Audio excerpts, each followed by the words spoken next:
রান্নাকাটি করতেছে।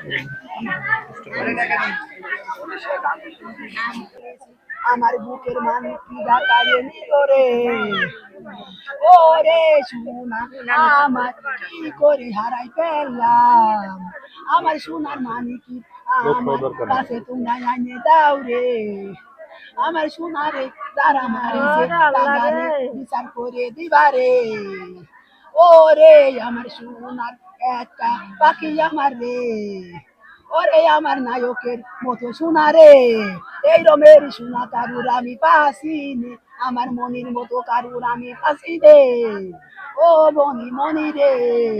আমার নাম মোহাম্মদ মান্না হোসেন। আসলে কি ঘটনা ঘটছে কালকে রাতের বেলা? ঘটনা আমরা সন্ধ্যার দিকে আমাদের গ্রামের সাইডে একটা দোকান আছে, গ্রামের বাড়ির সাইডে ওই দোকানে আমরা সবাই ব্যস্তেরা সবাই মিলে কথাবার্তা করতেছি, বসে রয়েছি। বসে থাকাকালীনই এবার ওই যে মারা গেছে আমাদের ভাইস্তে, সে আমাদের মাঝেই ছিল। সেই সময় হাসি খুশি আর কি ফাজলিমি মারতেছিলাম। মাখানি ওর সম্ভবত একটা ফোন আইছে, ও সাইডে চলে গেছে, গেলি ও নদীর দিকে চলে গেছে, মানে পাশ দিয়ে রাস্তা নদীর দিকে চলে যাওয়ার পরে এবার আমরা মনে করেন আমরা ওই আর কি মারতে মারতে আমরা তো আমরা কিছু বুঝতে পারিনি এত কিছু হবে, আমরা ওই পিছন পিছন চলে গেছি। গেলি এবার ও হলো বিটের পাড়ে দাঁড়িয়ে রয়েছে, গেলি এবার আমি আছে আমার স্বাস্থ্য ভাই ডলাররা আছে সবাই মিলে এটা ওই তো কুড়ের মধ্যে একটা ছোট একটা কুড়ের মতো, ওর ভিতরে ওরা কয়জন বসে রয়েছে দেখা যাচ্ছে না।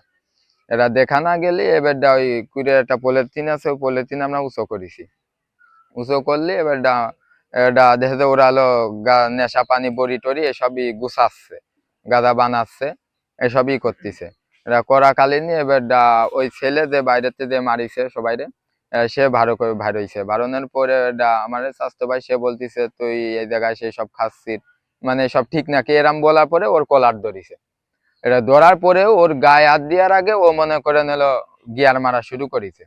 এটা ওরা ডেকা মেরে দেওয়ার পরে এটা মনে করেন ওর কাছে দিয়ে যাচ্ছে তারে গিয়ার মারতেছে, দিয়ে যাচ্ছে তারে গিয়ার মারতেছে। যে মারা গেছে ওর নাম কি? ওর নাম হলো মোহাম্মদ টিটু হোসেন। আর যে যে মারছে ওর বাসা কোথায়? ওর বাসা হলো এই নাগোসায়, ওর বাপের নাম হলো রিটন মুসল্লি। ওর নাম কি? ওর নাম তো শিওর আমি বলতে পারবো না, শুনছি রিফাত না কি, হ্যাঁ ধরা খাইছে পুলিশের হাতে।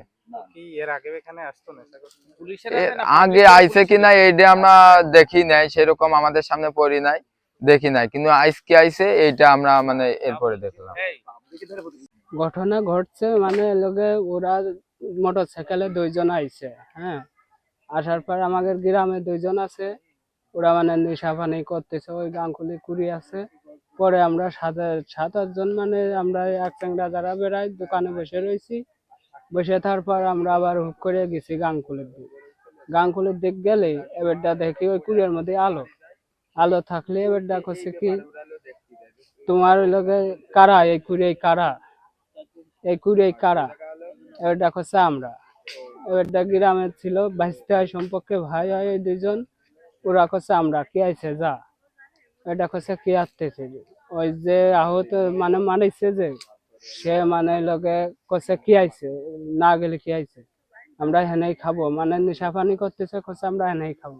এবার আমার এক স্বাস্থ্য ভাই ও মানে রেগে গেছে কি আমাদের গ্রামে এসে আমাদের ঝাড়ি দিচ্ছে, ও মানে কলার ধরেছে, কলার ধরার পর শুরু হয়ে গেছে মারামারি। এবারটা ওই ভাইয়ের লোকে পেটে চাকু মারিছে, বুড়ি বেড়ে গেছে তাও আমরা ঠিক পাচ্ছি না। আর এক ভাই স্বাস্থ্য ভাই লোকে লাভিব তার নাম, তারও ওই রকমের হয়েছে, চাকু ছুরি মারিছে, তারও একই অবস্থা। এবারটা পরেও তাও টের পাইনি, এবারটা ছুরি বাইরে যখন ওই লোকে রাম হয়েছে বললে আমার এই গলার নিচে দিয়ে গেছে, এই যে এই জায়গান গেছে। এবারটা আমি বসে পড়েছি, বসে পড়ে ঘুরে ঘুরে মানে ওগার ধরতে গেছে, ধরতে গেলে আমার এই যে জ্যাকেটে এই জায়গান চাকু মারিছে, জ্যাকেটে চাকু মারিছে, চাকু মারলে পরে লোকে যে মারা গেছে বাঁচতে হয় এর মানে আসার পথে মানে উঠেছিল, আসার পথে ও দাঁড়াইছিল, দাঁড়াই থাকলে ওর মারিছে। এর মারছে ওই যে লিটন মুসল্লির ছেলের বাড়ি বলে বলাই লাগো, এখানে নেশা করতে আসতো গ্রামে কাজ। আর সাথে কে ছিল? এর সাথে গ্রামে ছিল এই যে নয়ন ছিল, তারপর ছিল ওই লোকে ছাব্বিরের আব্বার নাম ওই লোকে গিয়াস মোল্লা। ওই কি প্রতিনিয়তই ওখানে নেশা করতেন? এটা জানি না, কিন্তু যে ওগার সাথে এরা ছিল নেশা করতে।